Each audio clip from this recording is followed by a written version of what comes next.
The media is a powerful thing. We live in a world where our lives are all over the internet for others to see, for others to speculate, for others to judge.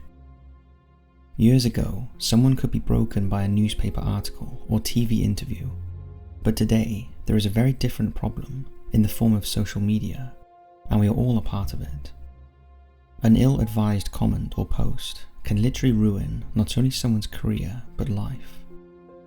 Some people can be so profoundly affected by newspaper reports or cyberbullying, and sometimes feel the only way out is to end it all. The media constantly pump out articles that have big, bold, shocking headlines to gain clicks and traffic, and are mostly written in a way that is biased and often pick and choose the facts they wish to include to portray a narrative that has been manipulated and presented in a way to drum up a desired response. People are too quick to believe everything they read without questioning or fact-checking, and are far too quick to join a trend to hate on someone or something. It has almost become fashionable and part of our culture to cancel someone, to ridicule someone, and to point out someone's mistakes or actions you disagree with publicly and in a way that encourages hate. The media can be your best friend for a time, but can be your worst enemy in the blink of an eye, and it can happen to any of us. Here we look at 5 deaths that are argued to be caused by the media. Melinda Duckett. On August 27, 2006, Melinda Duckett rang the police and reported that her 2-year-old son Trenton John Duckett was missing. At the time, Melinda was living in Windermere Apartments in Leesburg, Florida. Melinda told police that she put her son to bed at approximately 7 p.m, but when she went into his room to check on him 2 hours later, he was gone. The bedroom window screen had been slit, leading authorities to speculate that an abductor had gained access to the room through the window and taken the child. However, several days after Trenton's disappearance, investigators stated that they believed the child was still alive and had not been taken out of the area. His parents then became the focus of their investigation. The media speculation was frenzied, in particular because Trenton's father, Joshua Duckett, was the son of Jimmy Duckett, a former police officer who was on death row in Florida after being convicted of the rape and murder of a young girl in 1988. At the time of Trenton's disappearance, Melinda and Joshua were in the process of a heated divorce and custody battle, with numerous allegations of domestic violence between the couple and abuse of Trenton, who was often in the care of Melinda's grandparents or foster homes. Shortly after her son's disappearance, Melinda was interviewed by Nancy Grace for her TV program. During the interview, Grace accused Melinda of hiding something because she had refused to take a polygraph test, which it later turned out her divorce lawyer had instructed her not to, and provided vague answers to questions. Despite this, she was still innocent until proven guilty.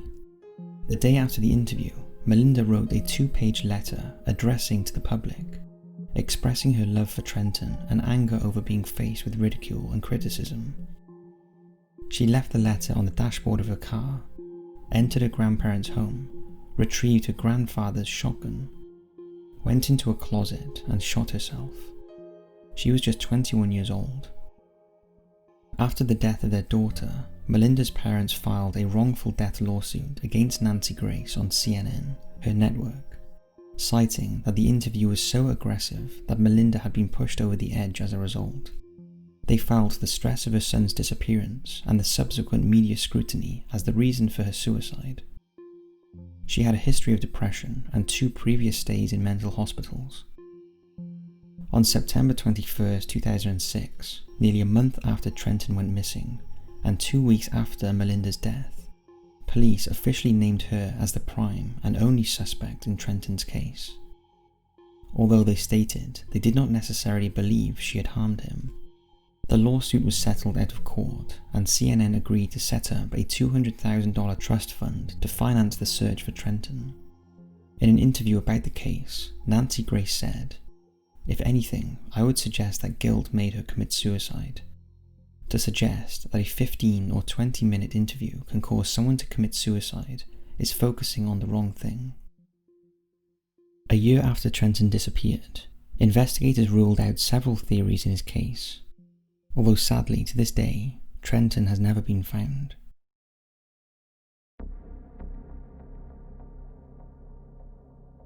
Princess Diana. Diana, Princess of Wales, was a member of the British royal family and the first wife of Charles, Prince of Wales, the heir apparent to the British throne, and the mother of Prince William and Prince Harry. She was also at one time the most photographed woman in the world, and that desperation by tabloid photographers to get a picture of her is thought to have indirectly led to her death. From the moment Lady Diana Spencer became linked with Prince Charles, she drew the attention of not only the public, but the unrelenting press.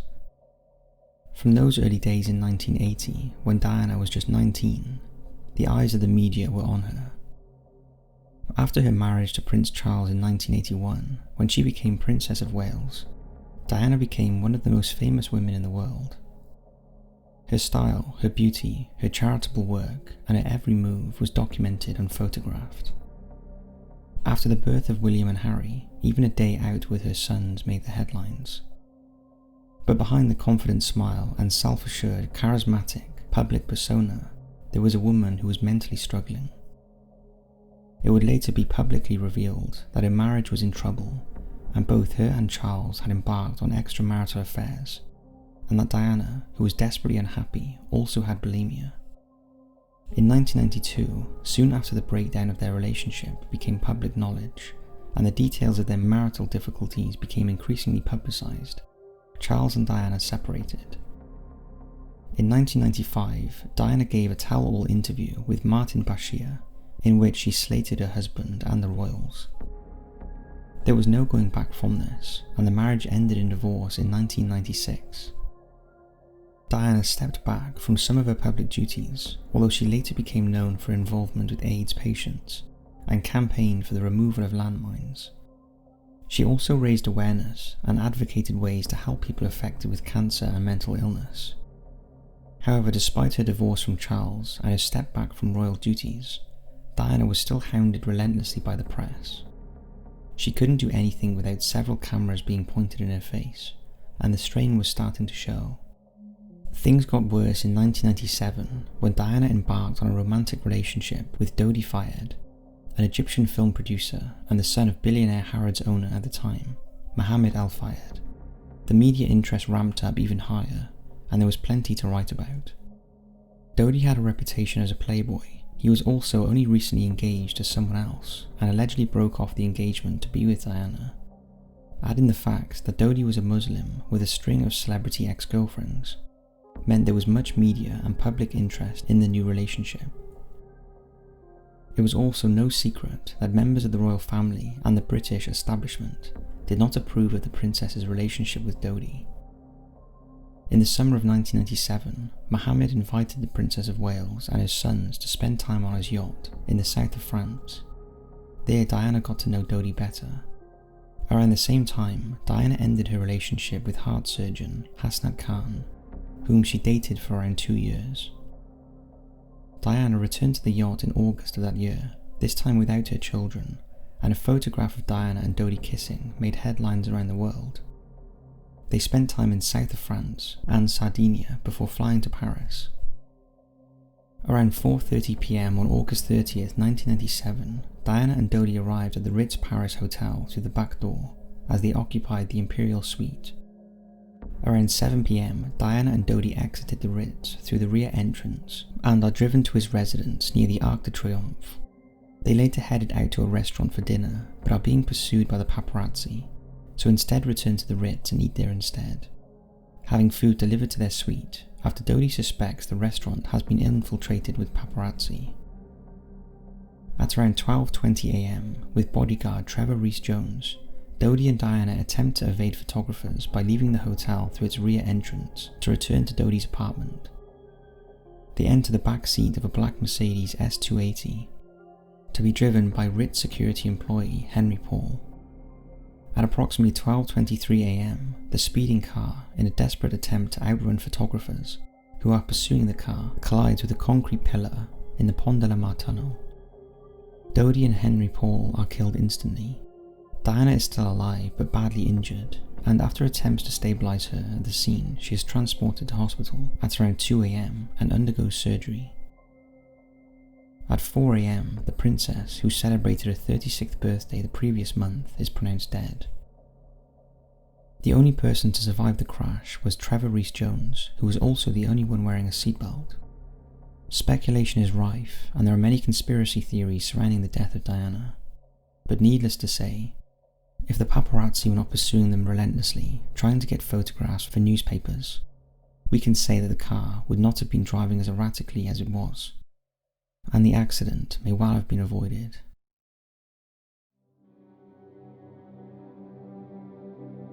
Mark Madoff. On the second anniversary of his father's arrest, Mark Madoff woke up at 4 AM in his apartment in New York City and emailed his lawyer asking him to take care of his family. He also texted his wife Stephanie, who was on vacation with their daughter at Disney World, to tell her he loved her and to suggest she send someone to care for their son Nick, who was asleep in the apartment at the time. Mark then looped a vacuum cleaner cord around a pipe in their living room and tried to hang himself. The cord snapped, so he tried again with the leash of their family dog. This time he was successful. A frantic Stephanie had begged her father to rush to their home as soon as possible when she got her husband's text, but when he arrived, his son-in-law was dead. Mark Madoff may not be a familiar name to you, but his father, Bernie Madoff, probably is. Bernie Madoff was an American hedge fund investment manager and former chairman of the National Association of Securities Dealers Automated Quotation Stock Market. He is best known for operating history's largest Ponzi scheme, a financial swindle in which early investors are repaid with money acquired from later investors rather than from actual investment income. Bernie Madoff carefully fostered close relationships with wealthy, influential business people in New York City and Palm Beach, and signed them as investors, paid them handsome returns, and used their positive recommendations to attract more investors. He also boosted his reputation by developing relationships with financial regulators and exploited an air of exclusivity to attract serious, moneyed investors. It became a mark of prestige to be accepted as a Madoff investor.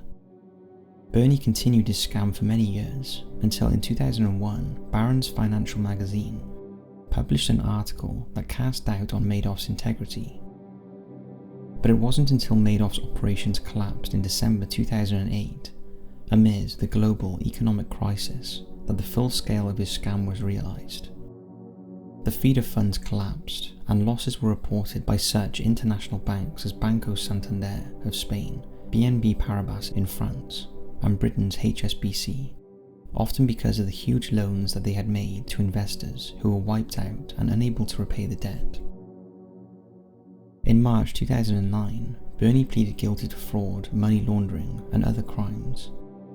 The thousands of people and numerous charitable foundations who had invested with Madoff, directly or indirectly through feeder funds, suffered huge financial losses, and US federal investigators continued to pursue suspects, including some of the members of the Madoff family. Estimates of losses range from $50 billion to $65 billion, but investigators acknowledged that locating the missing funds might prove to be impossible. In June 2009, Bernie Madoff was sentenced to the maximum sentence of 150 years in prison. However, the cost of the scam was not just financially. It cost lives, notably Bernie's son Mark. In the 2 years since his father's arrest, Mark and his brother Andrew were relentlessly hounded by their father's investors, federal prosecutors, the media, and the public. They suffered 2 years of unrelenting pressure from false accusation and innuendo. Even though Mark Madoff, along with his brother Andrew, were never criminally charged, and said that they never knew of their father's crimes. Neither of them were facing imminent arrest and hadn't spoken to investigators in over a year. The brothers were, however, still under investigation and named in multiple lawsuits, accusing them of negligence, breach of fiduciary duty, and profiting from the scheme to the tune of millions. It's true, Mark and Andrew were employees of Bernard Al Madoff Investment Securities LLC, though they worked in the trading section, separate from the fraudulent investment management and advisory divisions. They maintained they did not know about their father's actions and were the only ones who went to the authorities on December 10, 2008, with the news that their father had confessed his crimes, quoting him as describing it as one big lie. It seems the unrelenting pressure was too much, and the only way out for Mark was suicide. His brother Andrew died of cancer just 4 years after his brother in 2014, and he was quoted as saying the stress of his father's crimes, the subsequent legal battles, and his brother's suicide all likely contributed to his cancer relapse. Caroline Flack. Caroline Flack was a popular and much-loved English television and radio presenter. She hosted several popular UK shows, including Bo Selector, I'm a Celebrity, Get Me Out of Here, Now, and The X Factor. She also won the 12th series of Strictly Come Dancing. However, in recent years, she was best known for hosting the hugely popular Love Island series. Caroline also had several high-profile love interests, including Prince Harry, a brief relationship with 17-year-old One Direction member Harry Styles, reality TV personality Andrew Brady, and England rugby player Danny Cipriani. Because of her love life and the success of Love Island, Caroline was rarely out to the press and also had a high social media presence. However, behind the seemingly successful, confident woman, there was a side of her that was struggling mentally. In December 2019, her world came crashing down when she was arrested and charged with assaulting her boyfriend, the tennis player Lewis Burton, after an incident at her Islington flat in London. Flack's career and love life had been a staple for the press over many years, and the assault charge against her caused a media frenzy, with lurid headlines about domestic abuse, jealousy, and uncontrollable rage. Just a few days after her arrest, Caroline stood down from hosting Love Island. It was later reported that Flack was glad for the break from her hosting role, as she was experiencing personal issues and had been suffering from an emotional breakdown for a very long time. Surrounded by the media, Caroline appeared in court and pleaded not guilty to the charges on Highbury Corner Magistrates Court on the 23rd of December 2019. Her solicitor told the court that Lewis Burton did not support the prosecution, and that he is not the victim, as he would say, he was a witness. Caroline was released on bail with the condition that she did not contact Burton, and was due to stand trial on March 4, 2020. After her court appearance, Caroline broke her social media silence and posted on Instagram, "Thankfully, I know a lot of you will not believe all that you have heard and read following today's court hearing. Thank you for your continued support and love. It's going to be a relief when I am able to give my side of the story when I'm allowed to." Still, the negative press attention and social media abuse was relentless, and it seemed every day they raked over Caroline's life, and it was clear to her family and friends that she was struggling. Sadly, Caroline never got to tell her side of the story, as on February 15, 2019, the world was faced with another headline: Love Island's Caroline dead at 40. Caroline killed herself a day after she had learned that the CPS was pursuing charges that she allegedly attacked her boyfriend Lewis Burton with a lamp. Her heartbroken boyfriend, who suffered a minor head injury during the incident, has always insisted he never supported a prosecution. He also said Caroline had become the subject of a witch hunt. An inquest revealed that Caroline had hung herself. It's believed she had been at breaking point from the intrusion and speculation about her life by the tabloids and people in general. She feared the trial on a fairly minor offence would have been turned into a show trial, with the media reporting every detail of her private life. Caroline just couldn't face it anymore, and despite having a very supportive network of family and friends, thought the only way out was to end her life. Her mother later revealed Caroline had sent her this message that she wanted to post on Instagram, but was advised not to. For a lot of people, being arrested for common assault is an extreme way to have some sort of spiritual awakening, but for me it has become the normal. I've been pressing the snooze button on many stresses in my life for my whole life. I've accepted shame and toxic opinions on my life for over 10 years, and yet told myself it's all part of my job, no complaining.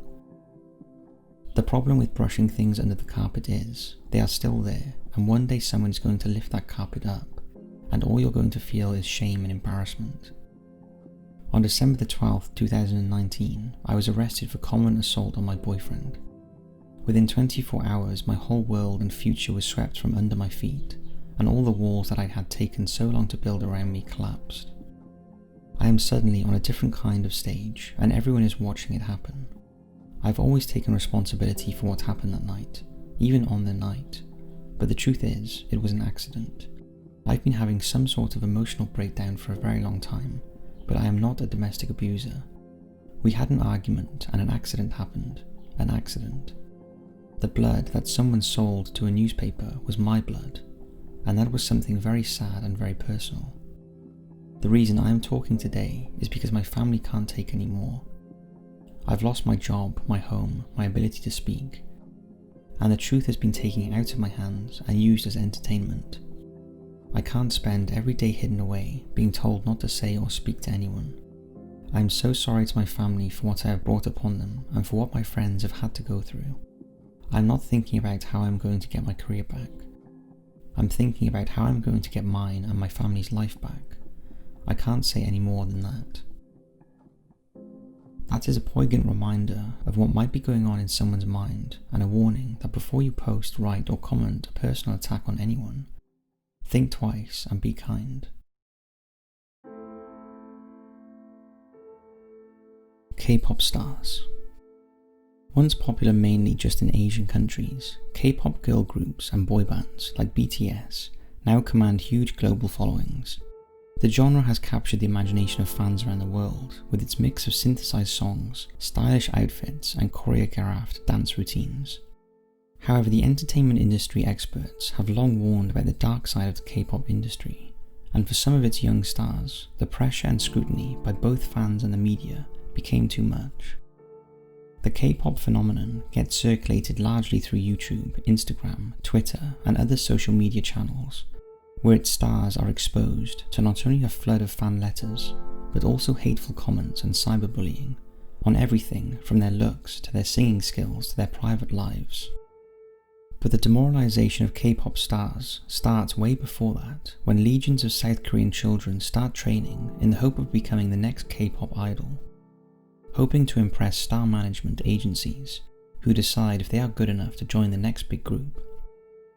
Even after they make the cut, their star status rarely lasts long, as younger stars with cuter looks and fancier dance moves replace them. It seems that the psychological distress and constant scrutiny has a devastating impact on their young minds, and suicide rates amongst K-pop stars is disproportionately high.